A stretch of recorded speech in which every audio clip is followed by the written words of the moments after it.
going to give you 10 rules for profitable self-discipline. These are rules of my own making. They're very homely, some of them, but they'll be very helpful. And number one is keep cool when other people get hot. I know you can agree with that one, but I'm not so sure that you'll always live up to it. We're inclined, all of us, to get hot when the other fellow gets hot. Say angry things when the other fellow starts saying angry things. I was in the home of the president of a big electric power company one evening when there came a storm, and he called up one of his head men to go out to take care of an emergency that happened as a result of that storm. It was on Sunday evening.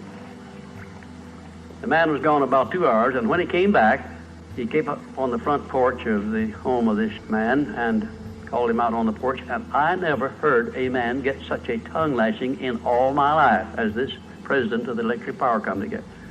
He says, you blankety blank blank, you think because you're the president of the company, blankety blank blank, and I'm just as good as you are, blankety blank blank. Oh, it was terrific. I only heard one side of the conversation because there was only one side of it. One man was doing all the talking, and one man was doing all the listening. And after this had been going on for fully 3 minutes, the other man ran out of wind and had nothing more to say. He was mad, you see, because they'd called him out on this stormy night.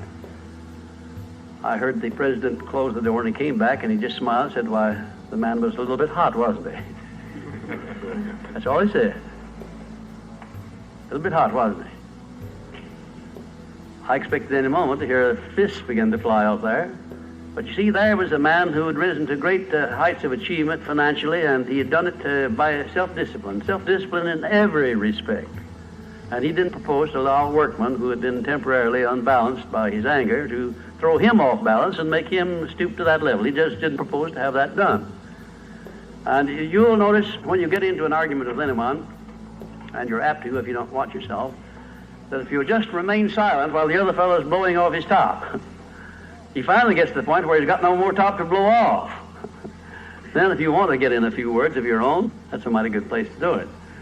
It's a mighty fine thing if the words that you get in are not the kind of the words you've been hearing. In other words, if you say something back kind in return, it's far better for the other fellow and far better for you. It shows you to be the bigger of the two persons.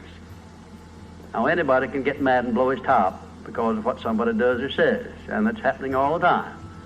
But the truly big man, the man who is in charge of himself, he doesn't allow anybody to draw him down to that level of a street brawl or of an argument in harsh words unless he wants to do it. And if he's truly a big man, he doesn't want to do it. Number two, remember there are 3 sides to all arguments. We ordinarily think there are 2 sides to all arguments, but they're not. They're 3. There's your side, there's the other fellow's side, and then there's the right side, which is usually about in the middle of the 2 viewpoints. Remember that when you get into an argument with the other fellow. Don't assume that he's always at fault.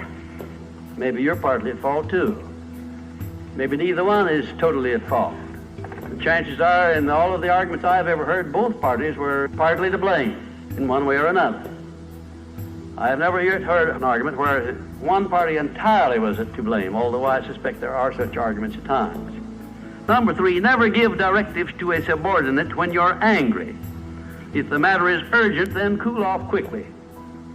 Number 4, treat all people as nearly as possible as if they were rich relatives from whom you expected to be remembered in their will. Now that's a good one. That's a honey. That is a honey. If you just do that, treat all people as if they were rich relatives from whom you expected to inherit something at their death. And you can do that. You know, if you had a rich relative that had $1 million he was going to leave to you, or you suspected he was going to, it wouldn't make very much difference what he said or did. He would never throw you off balance. You'd never talk back to him, would you? Of course you wouldn't. You'd be quite silly if you did.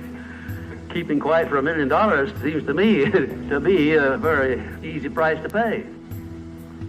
Number 5, look for the seed of an equivalent benefit in every unpleasant circumstance with which you meet, no matter what the unpleasant circumstance is. Make it a point to discipline yourself so that you look for that seed of an equivalent benefit, and you start looking in connection with the circumstance. Don't wait a week or two till you've all worked yourself up about it. Start right in where you stand. It'll lessen the blow. It'll lessen the hurt of the wound, whatever it happens to be, if you start looking for that seed of an equivalent benefit.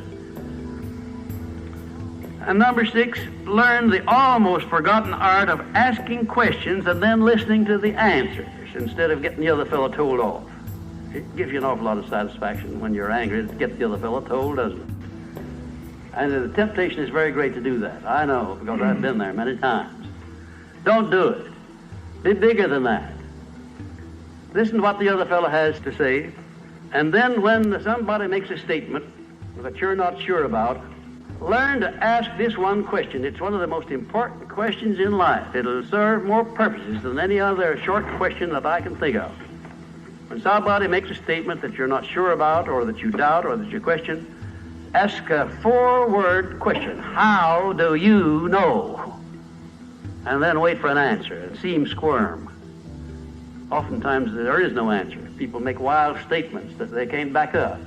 And instead of getting into an argument and making an incident out of the matter and getting yourself worked up into an argument, let the other fellow stew in his own fat by putting him over the barrel by that question, how do you know? I had a clergyman in my class once who was very, well, I just don't know exactly how to describe him. He was a fanatic, you might say, on the subject of religion. And he was sure that he knew exactly what was going to happen to me after death. Said so in no uncertain terms, not in the class, but in a private conversation. And he raved and ranted for quite a little while about it. And when he got through, I said, how do you know, parson? And that really put him over the barrel. He said, that's the way I feel about it. That's my faith. I said, well, now, having belief and faith is one thing, but having evidence is something else again. How do you know what's going to happen to me after I die? I don't know, and I doubt that you do. How do you know? Well, he never did give me a satisfactory answer. There are a lot of questions that come up in life in connection with which if you ask that one thing, how do you know, you'll find that the other fellow will be off balance, and you don't need to make an incident out of what he says. You don't need to get mad at what he says. 7, never say or do anything which may influence another person without first asking yourself this question. Will it benefit him or hurt him? And if it will hurt him, don't do it. Don't say anything or do anything that would hurt another person under any circumstances, no matter how much he may deserve it. Exercise self-discipline. Don't do that, because if you hurt another man, you're going to hurt yourself 10 times as much at least, because that hurt will come back on you. I don't care who you are nor what circumstances you're working under or living under. If you hurt another person, you will be hurt 10 times as much. And if the hurt doesn't come immediately, the rate of interest on that is compound interest on compound interest, and it'll be 100 times as great if you wait long enough. Because everything that you do to or for another person, you do to or for yourself. There is no escape from that. That's just as much a law as the law of gravitation, which everyone understands. You know that if you stepped over the top of this building, no matter what your mind was or what your belief happened to be, if you stepped over the top of this building and violated the law of gravitation, that you'd hit the ground and you'd die in a very few seconds. And this law, which brings you back that which you send out, is just as inevitable, just as inexorable as the law of gravitation or any other of nature's laws. Number 8, learn the difference between friendly analysis and unfriendly criticism.